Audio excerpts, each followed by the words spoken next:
Jaico jewels, Pothanicad, Thodupuzha, Kothamangalam. Jaico gold manufacturers and wholesale ഡീലേഴ്സിന്റെ സഹോദര സ്ഥാപനം. പ്രിയദർശിനി പദ്ധതിയുമായി ബന്ധപ്പെട്ട സ്വകാര്യ ബസ് മേഖലയിലുണ്ടായ പ്രതിസന്ധി പരിഹരിക്കണമെന്നാവശ്യപ്പെട്ട് Kerala state private bus federation കോതമംഗലത്ത് ധർണ നടത്തി. കോതമംഗലം ഫെഡറേഷൻ സംസ്ഥാന ജനറൽ സെക്രട്ടറി ശരണ്യ മനോജ് ധർണ ഉദ്ഘാടനം ചെയ്തു. പ്രിയദർശിനി പദ്ധതിയുമായി ബന്ധപ്പെട്ട സ്വകാര്യ ബസ് മേഖലയിലുണ്ടായ പ്രതിസന്ധി പരിഹരിക്കണമെന്നാവശ്യപ്പെട്ട് കോതമംഗലത്ത് പ്രൈവറ്റ് ബസ് ഫെഡറേഷൻ ധർണ നടത്തി.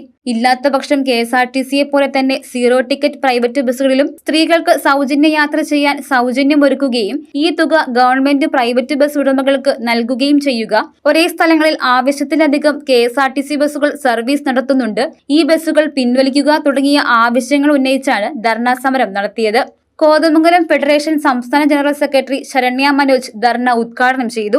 ഒരു വിഭാഗത്തിന് സൗജന്യം കൊടുക്കുമ്പോൾ മറുവിഭാഗം വലിയൊരു സാമ്പത്തിക പ്രതിസന്ധിയിലേക്ക് പോകുന്നു എന്നുള്ളതാണ് ഈ പ്രിയദർശിനി പദ്ധതി കൊണ്ട് ഉണ്ടായിട്ടുള്ള ബുദ്ധിമുട്ട്. അപ്പോൾ അതിനൊരു നയം ഗവൺമെന്റ് രൂപീകരിക്കണം.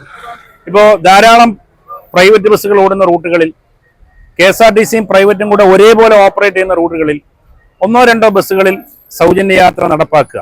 അപ്പോൾ ബാക്കിയുള്ള ബസ്സുകളിൽ യാത്രക്കാരെ എല്ലാ രീതിയിലും അത് കോമ്പൻസേറ്റ് ചെയ്ത് നമുക്ക് മുമ്പോട്ട് പോകാൻ പറ്റും. ഇതൊന്നുമില്ലാതെ ഒരേപോലെ ബിസിനസ് ചെയ്യുന്ന രണ്ട് ബിസിനസ്, ഒരേപോലെ നടത്തുന്ന രണ്ട് കടകൾ, അതിൽ ഒരു കടയിൽ ഫ്രീയും ഒരു കടയിൽ പണം കൊടുത്തും സാധനങ്ങൾ വാങ്ങേണ്ട രീതിയാണ് ഇന്ന് KSRTCയും സ്വകാര്യ ബസ്സുകളും തമ്മിലുള്ള വ്യത്യാസം.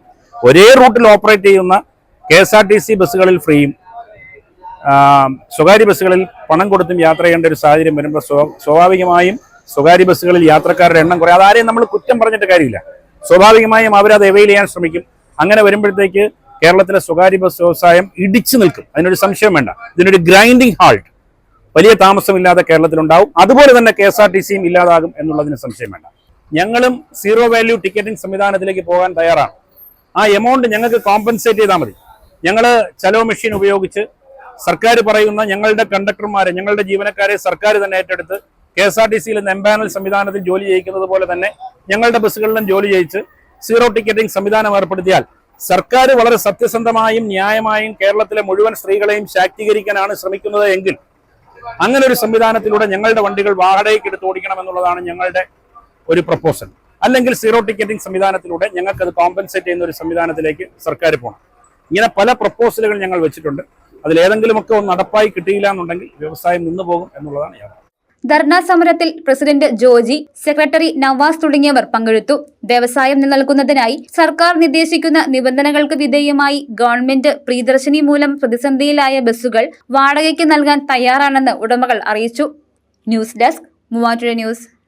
എന്റെ കാഴ്ചയ്ക്ക് ചില ബുദ്ധിമുട്ടുകൾ അനുഭവപ്പെടാൻ തുടങ്ങിയത് ഈയിടെയാ. ആദ്യം ടെൻഷനായി. മകളാ പറഞ്ഞത് അഹല്യയിൽ പോകാൻ. അഹല്യയ്ക്ക് 30 വർഷത്തെ പാരമ്പര്യവും വിശ്വസ്തതയുമുണ്ട്. അഹല്യയിലെ വിദഗ്ധരായ ഡോക്ടർമാരുടെ ചികിത്സ കൊണ്ട് എനിക്ക് എന്റെ കാഴ്ചശക്തി പൂർണ്ണമായും തിരിച്ചു കിട്ടി. ഇപ്പൊ എനിക്ക് ഈസിയായി വായിക്കാം. നേത്ര സംരക്ഷണത്തിന് നമ്മുടെ Ahalya. Ahalya foundation eye hospital, കേരളത്തിൽ എല്ലായിടത്തും.